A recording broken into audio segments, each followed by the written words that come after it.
Hey there, this is Malorian, and this is Jank, and with me as always, Tin Man Excel.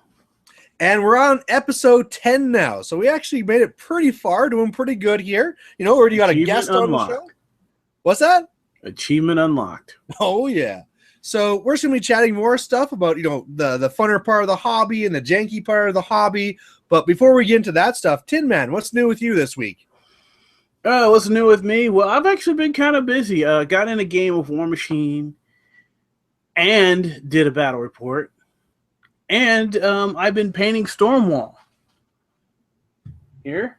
So this is something that the Steam Power TV Facebook group hasn't seen yet. Boom, I'm starting to lay down the defining color of the model here, the underbelly blue. Mm-hmm. And so I hope to actually have this guy done tonight. I hope to have the basing on the base and drying so that tomorrow morning I could do the dry brushing on the basing and then take this guy out back for some clear coat. So of course we wanted to have people watch your battle report, but are there any like smaller details you can give without spoiling the finish or anything like that?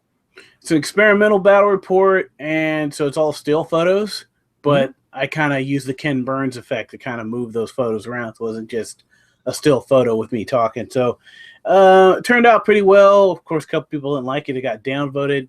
Yeah, the selection of music in hindsight wasn't the best, but hey, I'll try something else next time. Oh, I'm also working on my Avenger, and I noticed something with the Avenger. Yeah. I don't know if you can see it, but he's the only Warjack that has male pattern baldness. Oh, okay. So it's like if you go to the vote, because literally, he on the face there's a sort of a rivets that go around here. So it's like he's got the forehead here and then the rivets, and it's almost reminiscent of male pattern baldness. So, yeah, when I get this guy done, then I'm probably going to talk about that. Sure. You think they actually built that in? Like that's why he has the quake cannon, because it's almost like an earthquake that knocks you over. It's like, oh my god, I'm going bald. I don't know. He has stall on his sword. Yep.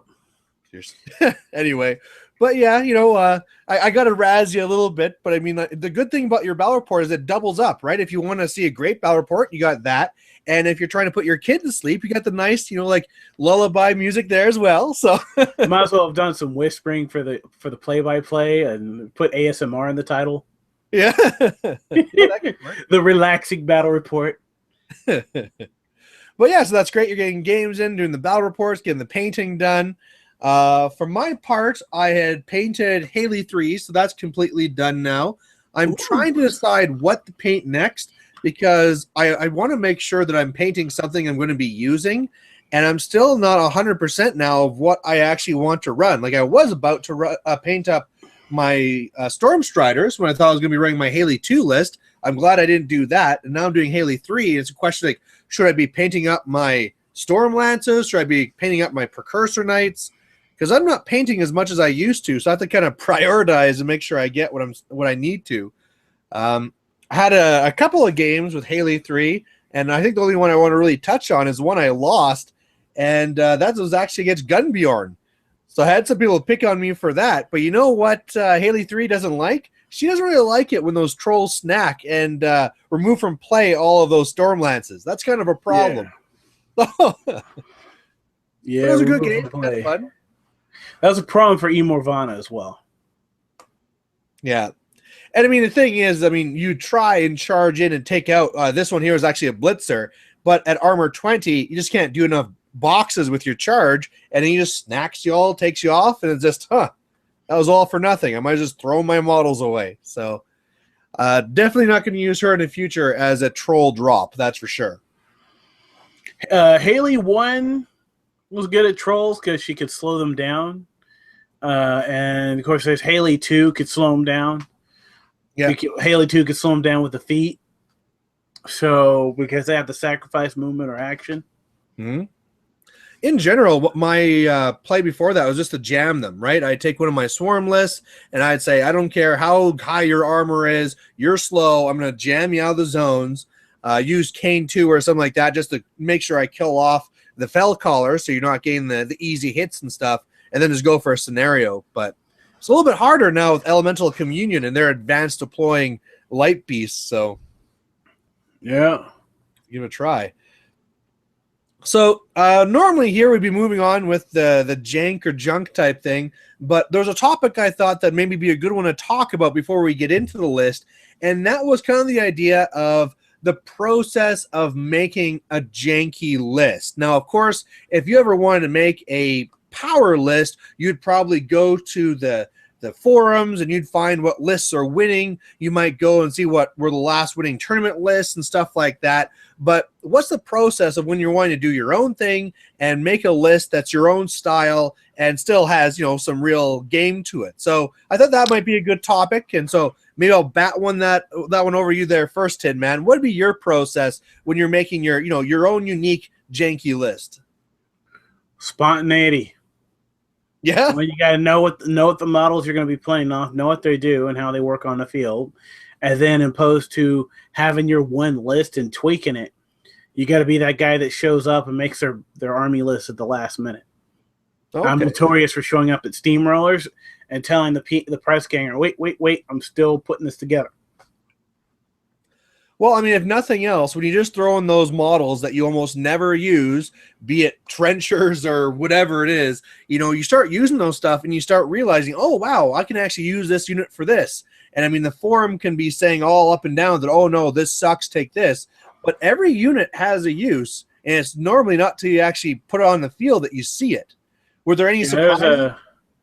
I saw a discussion on Facebook about Sea Dogs. A friend of mine was painting up his press gangers and Sea Dogs, and he was asking about Sea Dog Riflemen, and suddenly a bunch of people chimed in saying, well, you shouldn't be messing around with the Sea Dogs. You should be using this, and that.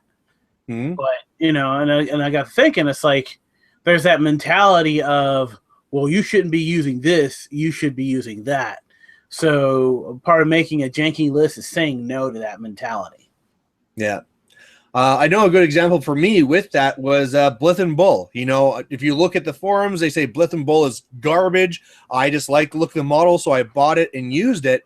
And It turns out that, those D3 shots from Bull, they're POW 12s to go to POW 14 with Prey. If you have Harm or Kiss or something like that for Mayan and Holt, then they're POW 16s. For 4 points to get D3 POW 16 shots, they can also push things out of zones. That actually works okay. They just kind of camp out on your side of the zone, and then if a heavy comes in, bap, bap, bap, and just kind of push it out of the zone again. So if I never would have played it, it would have been like, oh, yeah, it's some garbage, expensive solo pairing, but it actually worked out well. Were there any surprises like that you found? I actually have brought Blythe and Bull, and I played with them a few times, and actually have them fully painted, and I like them. Hmm? I like that they have takedown, so if I'm going up against an army with a lot of tough, I can literally have them weigh in because Bull's got backswing, so I can literally have them just weigh into a unit of tough guys, and they hold their own because it's like, oh, I kill you, no tough roll, you're dead. Yeah.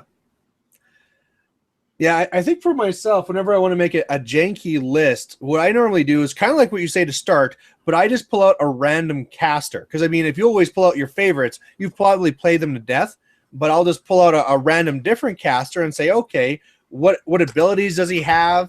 You start looking through those and start wondering, like, which ones can you get some different game out of? Look at the tier list, see what crazy stuff that you can get from the tier list, and then I just start playing with it and see how I can push it to extremes, right?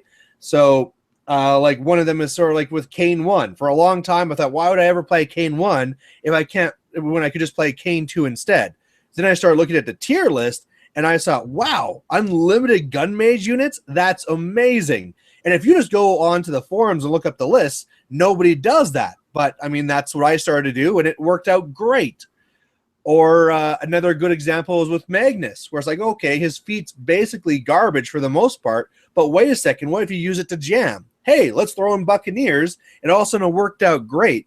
So do you ever do that as well, or do you pretty much just, like you say, make a random list, but do you ever then go back after and say, like, wow, I think this would have worked, and I could have push something else Yeah, to I've 11. tweaked things after the fact, or I said, okay, well, next time I'm going to use this unit instead of this unit, or hey, I'm going to use this more. Generally, when it comes to picking a Warcaster, it'll be throughout the day or throughout the week, I'll be thinking, well, what Warcaster I want to play with. And then it might be, well, all day long, I'll be like, man, I want to play a Darius today. So kind of have things rattling in the back of my head for the whole day. Then I get to the game store, and then I put the list together after figuring like how big and whatnot. Yeah. 35 points a day. I've been thinking about Darius all day. Okay, I'll put a Darius list together. Throw some Sword Knights in there. Start looking at the tier. Possibly. I don't play tier lists that often. Oh, no? See, I find a lot of the jank can be in those tier lists. Like Epic Kaya, I play her tier list a lot. And I play Nemo's tier list a lot just because you get the extra Stormsmiths. But the appeal of doing that isn't there anymore simply because my Stormsmith hating friend moved out of town. Oh, okay. So it's like I throw the extra Stormsmith down just to annoy him. Well, you can always annoy new people. You don't have to always pick on the same person. Yeah, but they don't hate the Stormsmiths as much as he did. We got to make them hate. That's your job as a vet, is to spread the hate to new players. But no, man, he was like a crazy. Like he'd be at battle reports, he'd be in the background going, "Stormsmiths are bullshit." Yeah. To be fair, they are bullshit. 1 point for this automatically. I love them because I play Signar, but I hear the complaints from my opponents, and they have some justification. When that one they did get nerfed a little bit because they don't ignore stealth anymore. No, actually, they still ignore stealth, but they don't ignore line of sight anymore. True. So you can't hide them behind buildings and have them drop lightning on people.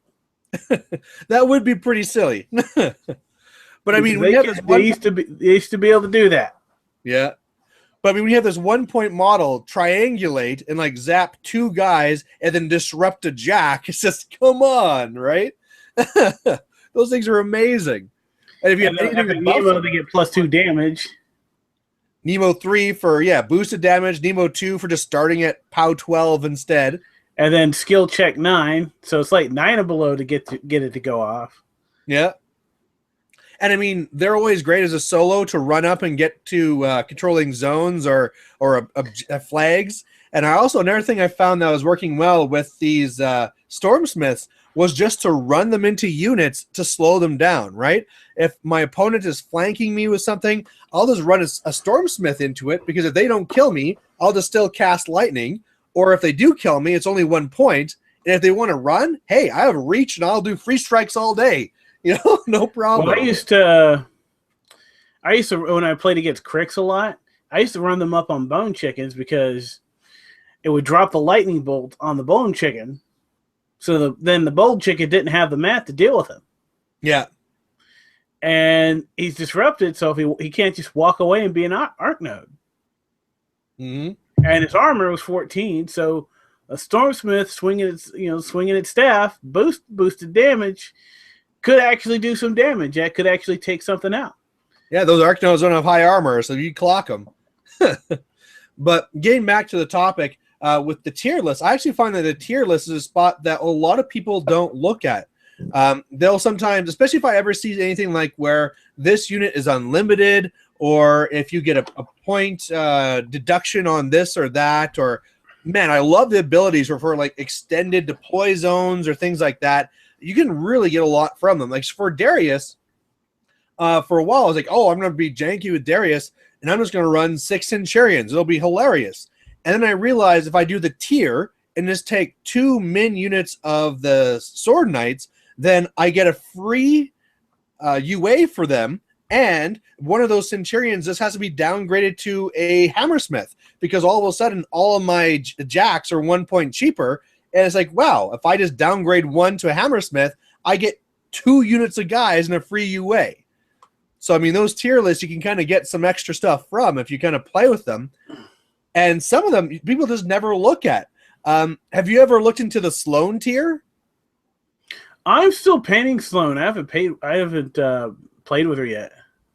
Sloane's tier has one of the most interesting abilities on it. Before, you got the crazy things of like, you can't run first turn.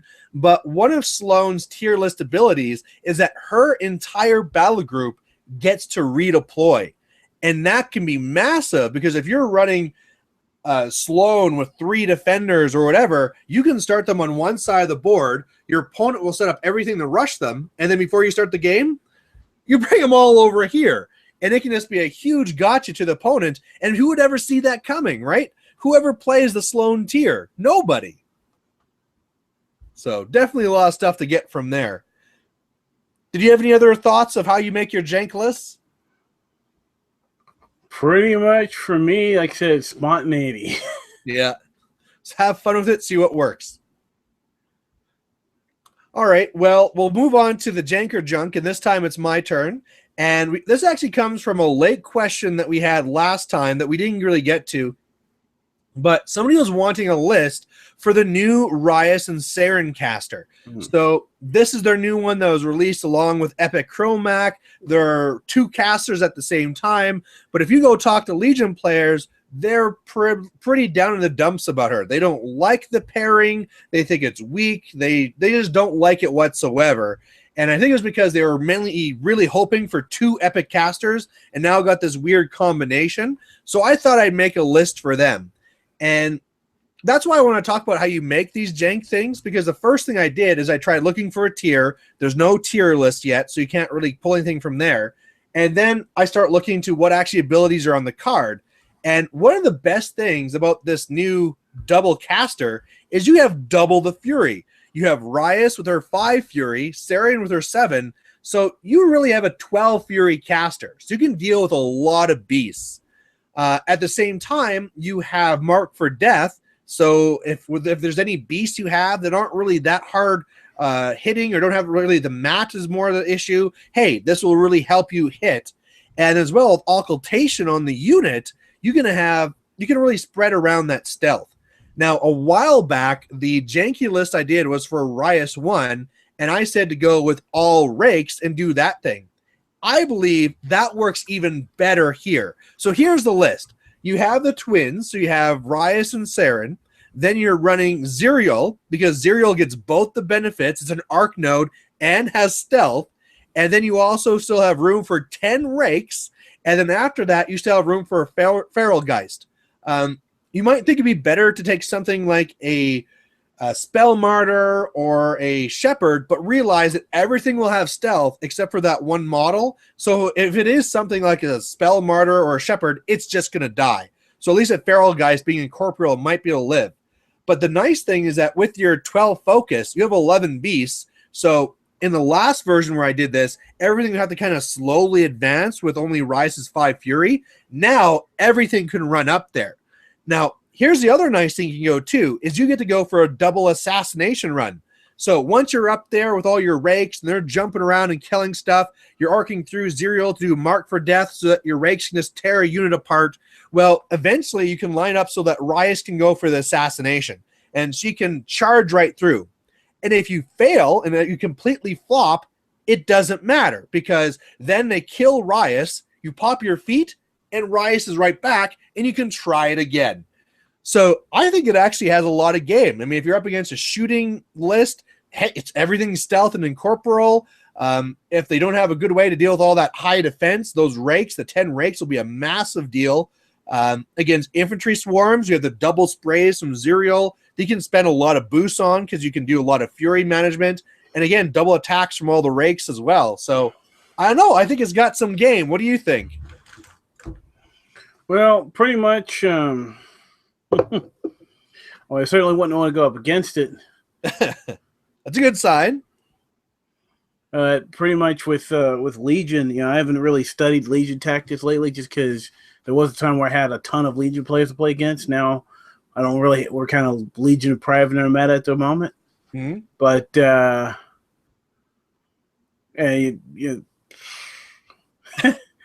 you kind of lost me there, because I said this wasn't. This wasn't some. I've been thinking about Chromac, of course, but I haven't really been thinking about the twins, just because I don't play with Legion. I haven't played against Legion in a while. Well, I think a lot of people aren't thinking of them either because a lot of the Legion players are just saying, "Oh, the twins suck. We're never going to take them." And so when I actually went on after, I went to the forums just to find a list. I was wondering like what lists are people actually playing with? Because if you go to the Signar forums, there's Haley 3 lists all over the place. So I thought, oh, there's got to be tons of twin lists I can look at just to see what tech they're using as well to try and incorporate it into this whole mess. And there's nothing. So yeah, definitely something to look into. And I'm sure if you surprise somebody with all those rakes and stuff, it's like stealth for days, should be pretty good. So I think if you don't start seeing the list until someone wins a big tournament with them. yeah. So then it's, what list were you using? How did you win with her? I must win! So offhand, are you thinking Junk or Jank? I'm thinking undecided.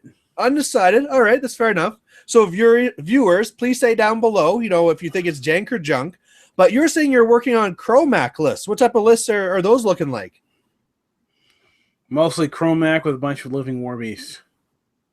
Like what types? Are you going mainly lights or all the heavies? Warp wolves. Yeah.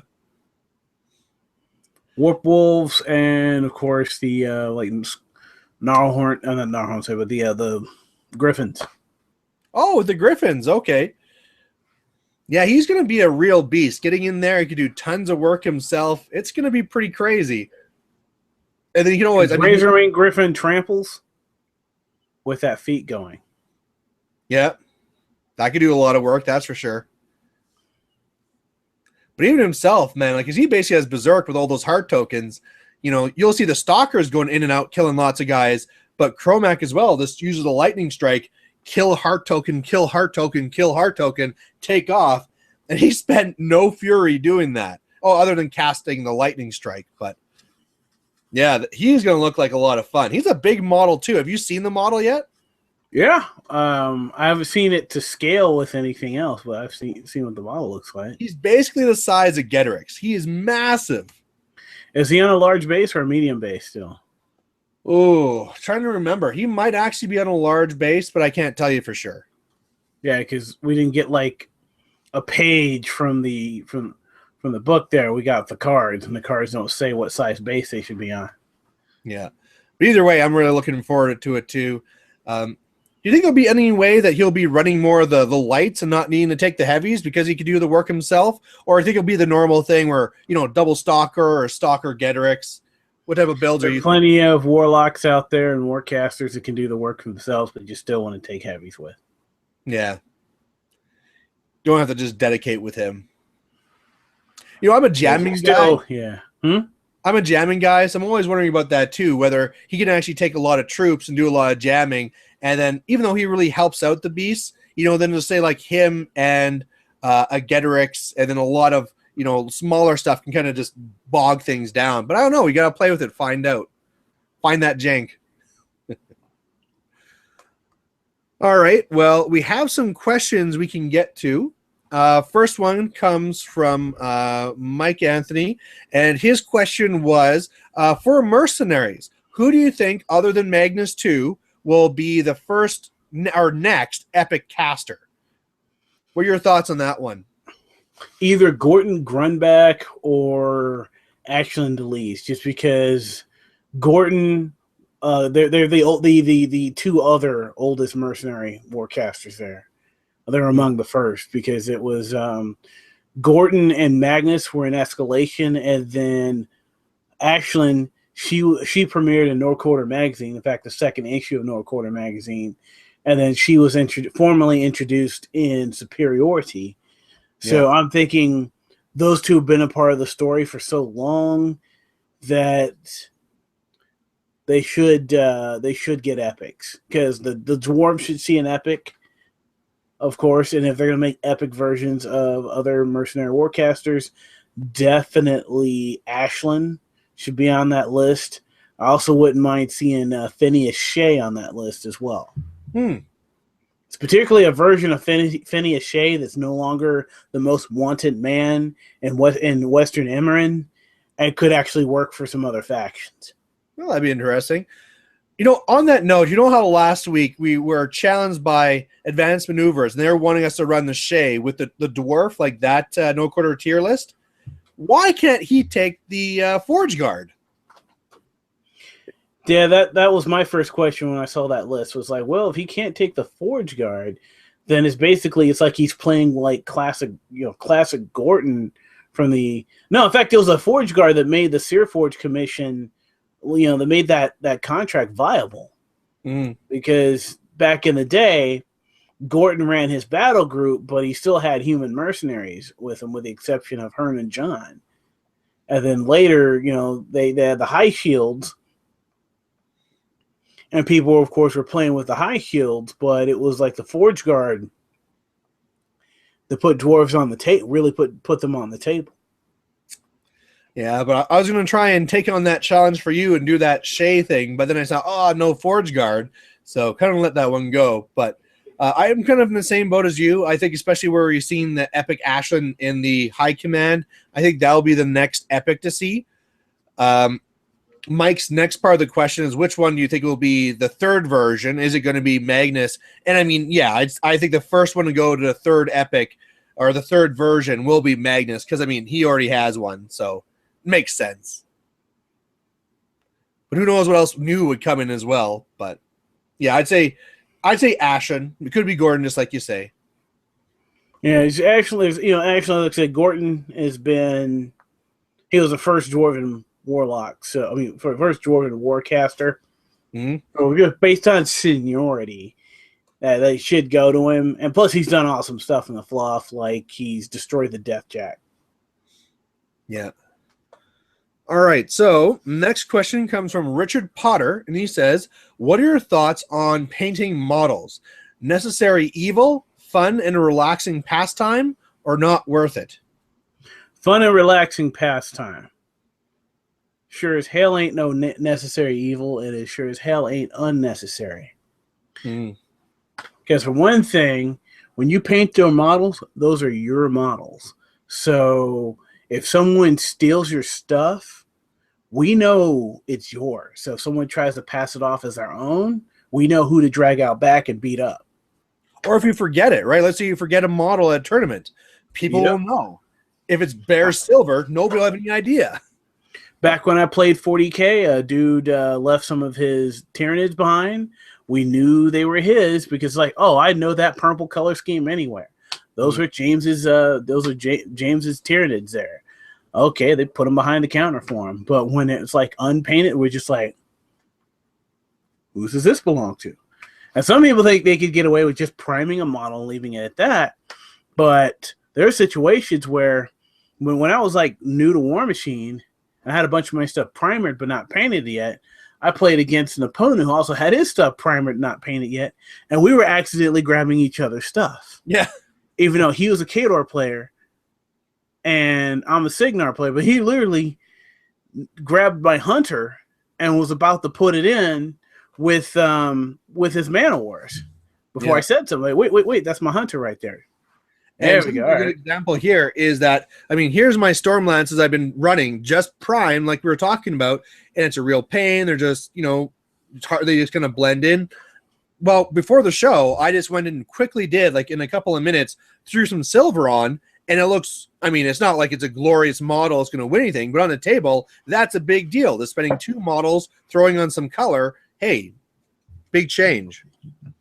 And there's all kinds of videos out there on painting your stuff quick or how to, get that maximum effect out of minimum effort for your models.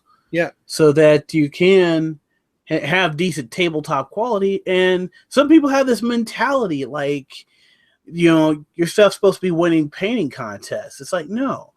It's when I was taught how to paint, someone showed me this little trick right here. Let's say you take the model in your hand when you're done painting it, you hold it out at arm's length, and that's how you look at it. Yeah. If it looks good at arm's length, you're fine. And then I do a lot of shading and stuff, and stuff on mine, but that's because I enjoy doing it. All that's necessary is just to just color in the lines and call it done. Absolutely. You'll get those game snob types who will walk up on you and be like, well, you need to do this and you need to do that. But just ignore them. Mm-hmm. Sometimes I'm one of those guys. Like, hey, this would really pop if you shade it. But I don't mean any harm by it. I'm just like, just talking. But still.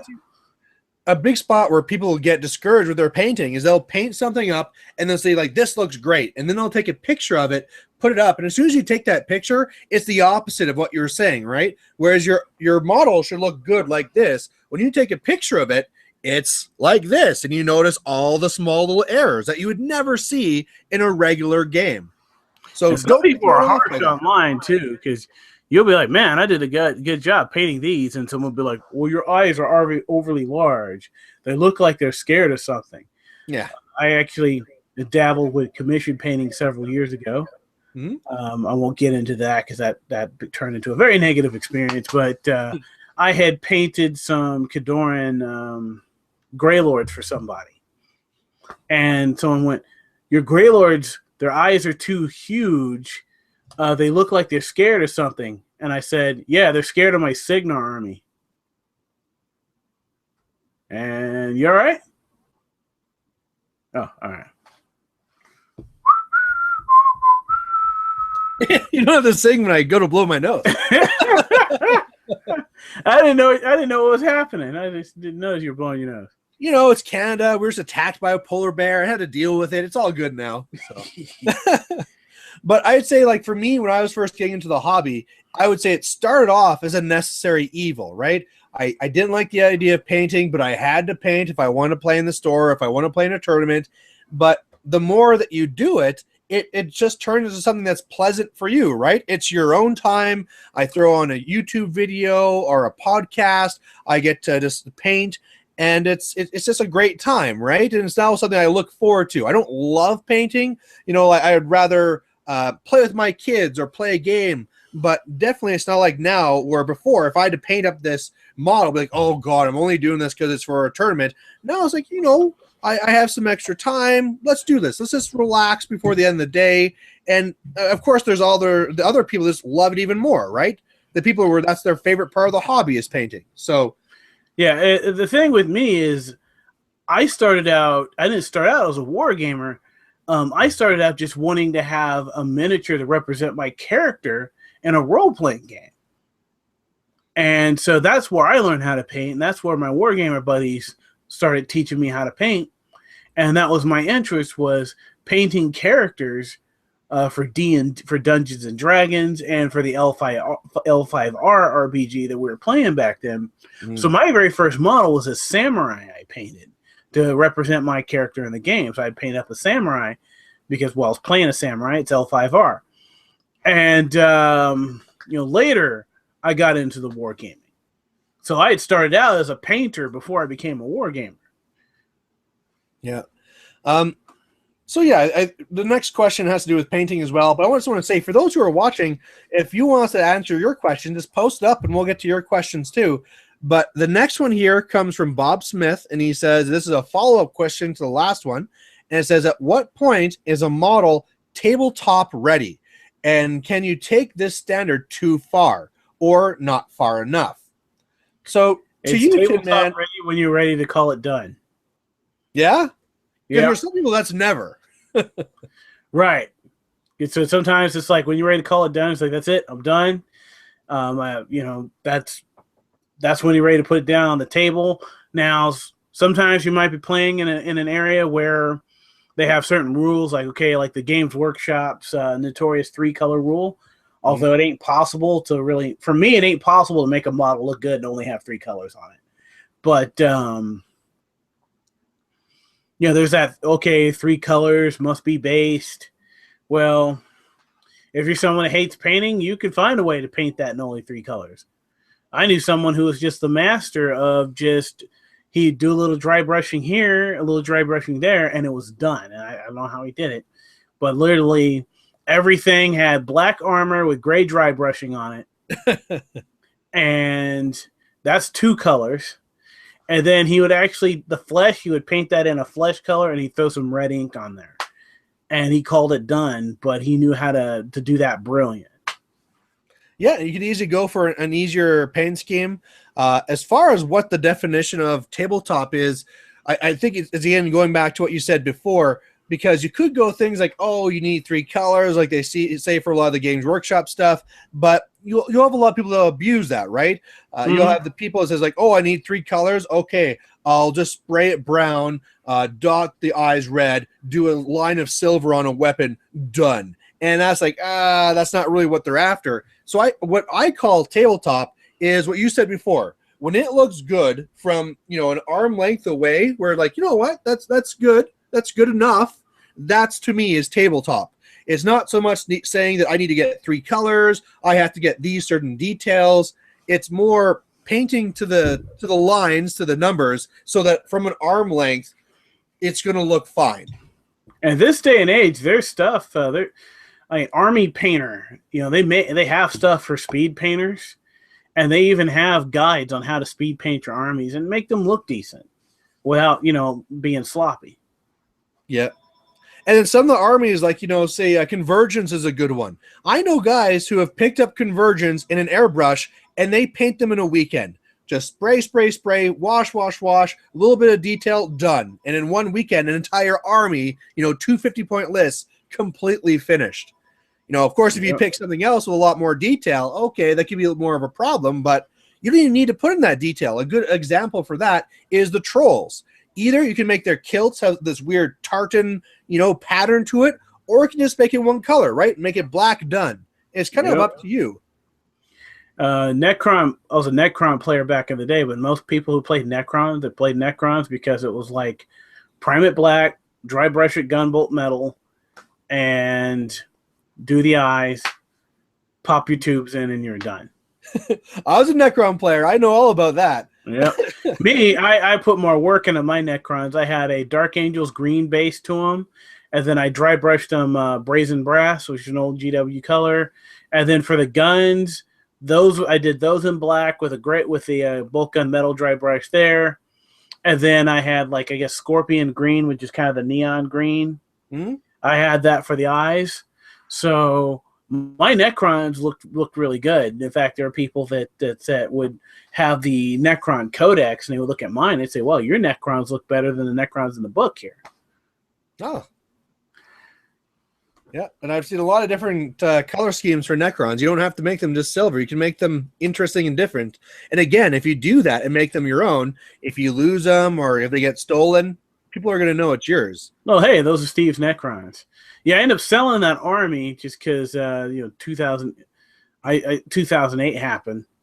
Okay. And, well, actually, I sold them in 2007 because I just got sick of playing them because you could only play them one way, which kind of helped push me over to War Machine, where you could just play War Machine all kinds of different ways. So I sold my stuff on eBay, and I've noticed some of the stuff I sold kind of creep its way back into town. And so, I was at a game store that used to be open across town, and I was like, the dude just had all this 40K stuff and just left it out there at the store because he worked there, and he had some Necron stuff out there where I saw my old monolith, which was just, and I knew it was my old monolith because I put one of the gun turrets in upside down. Oh, okay, yeah. And I knew it was mine. I'm looking this over, going, "Oh my god, this is my old monolith." And it was the person who bought it just did not take care of it, and it was just completely destroyed. Then I saw my old Necron heavy destroyers, and I'm like, "Yeah, this is my color scheme. This is the brush-on matte sealer that I use. I could see that." Mm-hmm. And then I'm just looking at this, going, "Wow, these things are just beat to all hell, and they weren't taken care of at all." But So while we're talking about Games Workshop, maybe we can touch on another question that I had. We had talked about this before we started the show, but I put up the video for me asking for questions, and it was horrendous because it was right after a workout, and the camera's all shaky, and I'm huffing and puffing. But there was one question on there before I took it down, talking about more fantasy stuff. And I don't want to get into that because we're not really talking about fantasy, but there is about to be a new edition come out for fantasy for Games Workshop. Do you sense that you're going to start losing players? Do you think that will draw people away? And the main reason being is that this seems to be Games Workshop attempt to make another skirmish game. They're now going to release 3 different editions. The first one is the Age of Sigmar, and it's going to be more of their skirmish game. Do you think they're trying to actually compete with War Machine and do that? If they are, that kind of makes me chuckle, because I know someone that went to a games day, and someone in the audience during a question and answer section, someone in the audience asked a question like, about War Machine, and if he felt like War Machine was becoming competition, and the attitude the guy had was, what game is that? Like he's pretending like he never even heard of it. So that kind of gives me a chuckle there. Fantasy's never been big in my town. So I mean, it could take off. I got some high elves I'm not doing anything with in my closet here that a friend gave me. Well,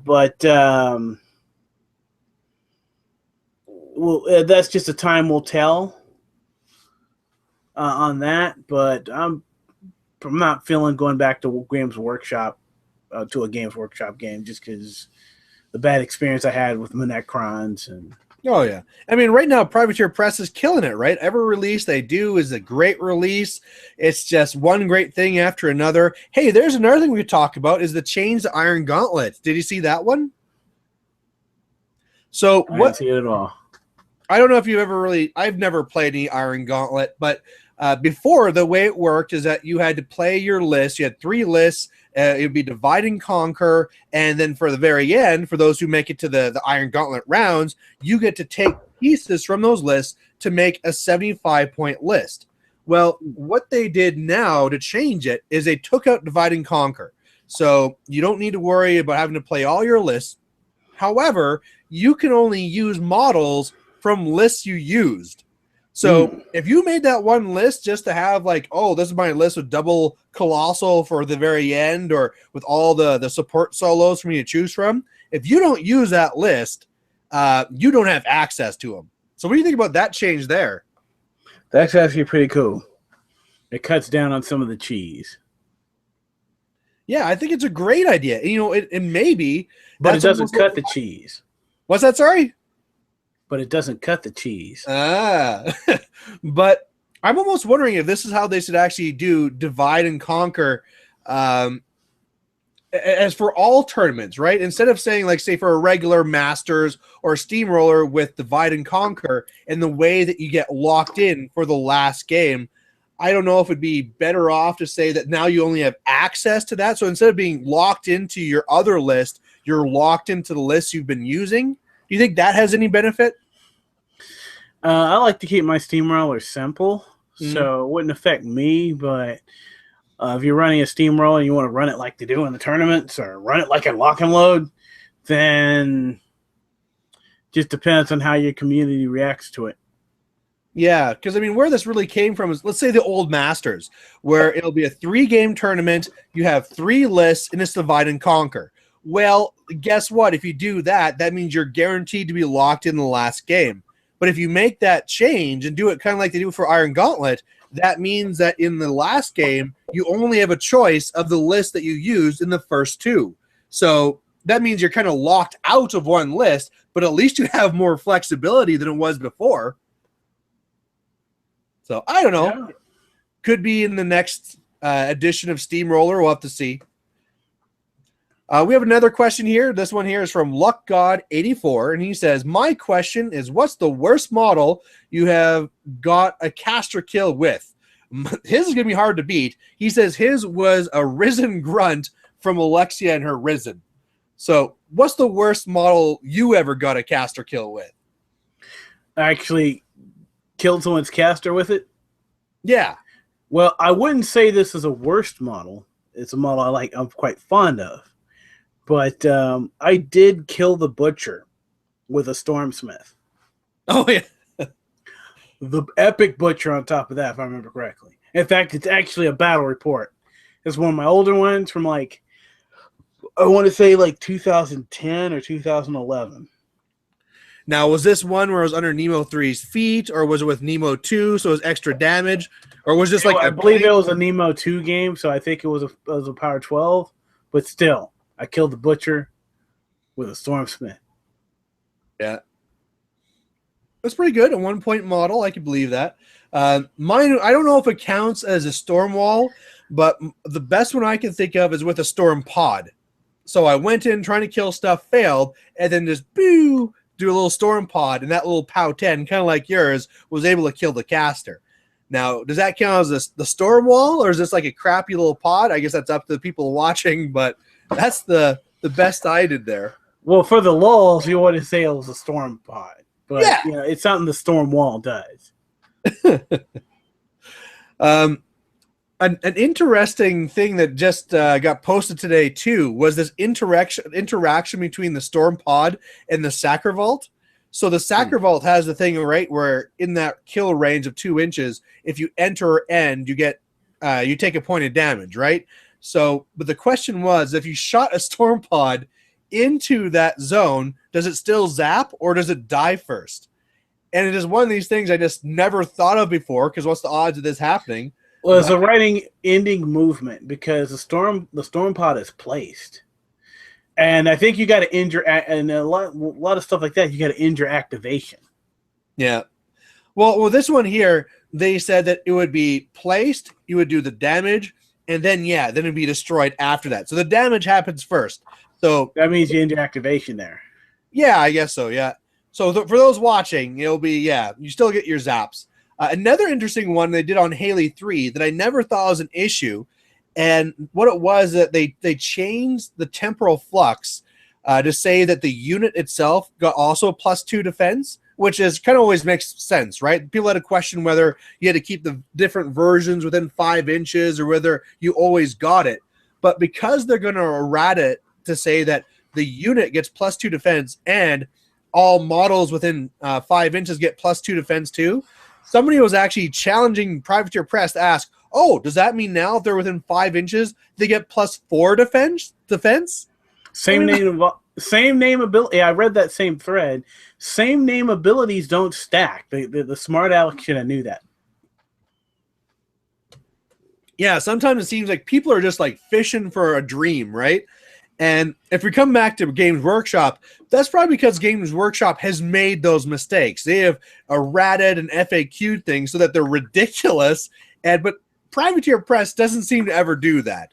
You know, that's by design, because back in Mark 1, every time you turned around, there was another errata, and there were people that gamed that to their advantage. Like like the meta I was playing in the Mark 1 days. Literally, there was a dude there that was literally tried to blindside you with, well, the latest fact says this and the latest errata says that. I think the Control-Alt-Delete cartoon webcomic had a good response to that, because those guys started playing War Machine. And they literally had one of the main characters, the big guy, was like playing in a game store, and the guy's like, well, the latest fact this and the errata that, and he literally walks around the table and punches the guy in the face and then walks out the store. But when they did Mark II, they set up their extensive playtesting network, and they did that field test where they got all that feedback on the models. So the game was at its most balanced in 2010, because we were mostly playing with stuff that had gone through the ringer of the field test. Yeah. I mean, but I think Mark III is going to happen because other balance issues have creeped up again, especially the lack of list diversity we're seeing in the national tournament scene. Yeah, I don't know how much of an issue that is, though, so much with the balance of the game, or just the real push of, like, if you're not doing a net list, you're not doing it right, you know? Why aren't you using Keith Christensen's whatever or this over here? I mean, like, come on. I think that's the real issue there. Yeah, this I think I've said this before. I believe it's the podcast culture that's really pushing that. Well, one thing is it feeds onto itself. If everybody going to a tournament took a wide variety of lists, you would need to have something that's well balanced to deal with all these things. But once you start getting into the situation where everybody's going, I'm going to take this net list, and I'm going to take this net list, and you're walking in with only 10 different lists or whatever over the tournament, well, then people start realizing, oh, I don't need to prepare my list for all these things, just for these 10 most popular lists. And I mean, it just kind of feeds on itself there. Yeah, and it's like, well, I got to get the drop for this list because I'm likely to run into it. Or I got to have the drop for this list because I'm more likely to run into it. Yeah. I mean, for a while there, like a good example is that everybody was taking Bradigus, right? And it's like, oh man, everybody's taking Bradigus, everyone's taking Lilith too. So I was really Bradigus bubble. Yeah, and so I was really restricted on what I could take. And then all of a sudden, it's like the meta relaxed and started, diversifying and taking other things. It's like, this is awesome. I can start mixing up my lists again, right? Because I won't be facing Bradigus or Lilith 2 in every single game. So, yeah, the Bradigus bubble, because literally it's this inflated bubble because Bradigus without his theme force, people really don't feel he's worth playing.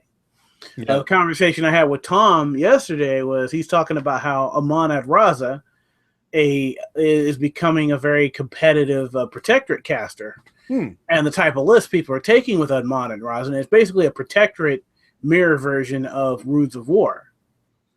Okay. Of World War, I should say. And it's basically Adraza and a whole bunch of light jacks, and mainly Adraza and four vigilants. And Tom's just like, I'm not going to get 4 versions of a jack I don't really like. And my thinking on World War was that I like the little World Watcher guy. He was fun to paint. He's a good little model. Yeah. But do I really want to grab 6 of them when there's other stuff I need to buy from my circle? Yeah.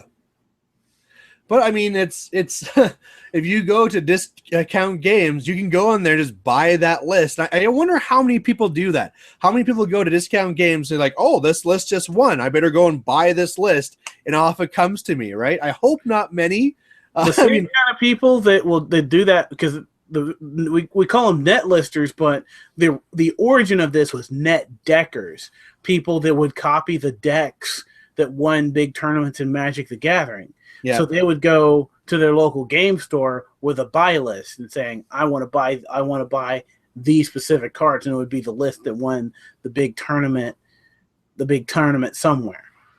Yeah. And the Magic the Gathering had the Pro Tour. I think they still have the Pro Tour guys, where some of them even got their own cards. Like you could grab a deck, you can grab a booster pack, and there'll be a card for one of these guys in there. Mm-hmm. And that's the kind of direction we're going with. That's the direction we're going with War Machine. Is it's turning into basically the Magic the Gathering as on the tabletop is what it's turning into, or like a wargamer, the wargamer equivalent of Magic. Well, one of the issues might be too is that if you're already having that, oh, this is the Keith Christensen list and this is the Jay Larson list.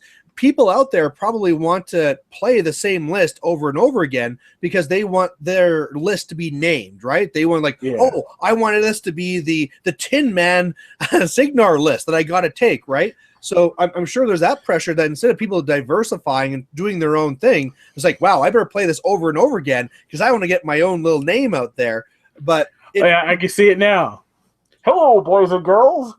Do you just not care about making it to the end of the tournament? Well, here's the 10-man list. Photo of spontaneously 5 minutes before the tournament even starts. This is the list right off the top of his head. And you can play it too. So, but I mean, we need to really celebrate more instead of like, oh, he's running this list and this list beats that list. We need to celebrate the people who are going out there and trying different things. Say like the Jake Van Meters, where sure, there's like the Jake Van Meter Veil 2 list, but he's a guy that tries these different things, right? He'll just like, yeah, sure, let's do Lilith 3, let's do this, and he changes up his list. And I think we should be celebrating that more than people that just run the same list over and over and over again. Yeah. So either way, we are getting close to the end here of the hour. So recommendations, Tin Man, what do you got for that? There's a really cool channel called Dark 5. It's a top 10 list site. I think I've talked about being addicted to top countdown lists before. It's actually a top 5 list, but they always post really, really interesting stuff. Their latest video was like top 5 mysterious lakes. And there's literally a freshwater lake in Antarctica. And I was like, really? In Antarctica? But yeah, basically the water is kept liquid because of the ice above, the ice wall above. And I guess a couple of years ago, the Russians actually drilled through it and found life there. And the thing in the conditions there are equivalent to the moon of Europa. Europa is considered another spot in our solar system to have life there. So exploration of this lake in Antarctica could be sort of a test run for sending a probe to Europa, drilling through its ice cap to examine the liquid water below. Mm-hmm. So, but of course, it also had all the controversy of, you've gone and disturbed their ecosystem and destroyed it and polluted it. So, yeah. But, I mean, it's how else are we going to get it if discover these are scientists that were looking in there. They weren't looking for oil or anything like that. They're probably looking for oil. Yeah, well, I wouldn't want to grab that from Antarctica. Yeah, you never know. For myself, one of the channels, it hasn't been really that active for a while, but I'm starting to get a sense that they're going to start making some more, maybe even weekly, but they're called Steam Powered TV. All of a sudden now they're coming out with a video, and I think they're going to try doing one every week now. So it's a great change. Go check it out and subscribe. Great channel. Would you agree? I don't think they were promising every week, but they're hoping for, right? Well, we'll see. All right, guys. Otherwise, we're pretty much at the hour here. So thanks to you people who've been watching, and there'll be more questions and fun for episode 11 next week. But from myself, see ya. Till next time. All right. Bye, guys.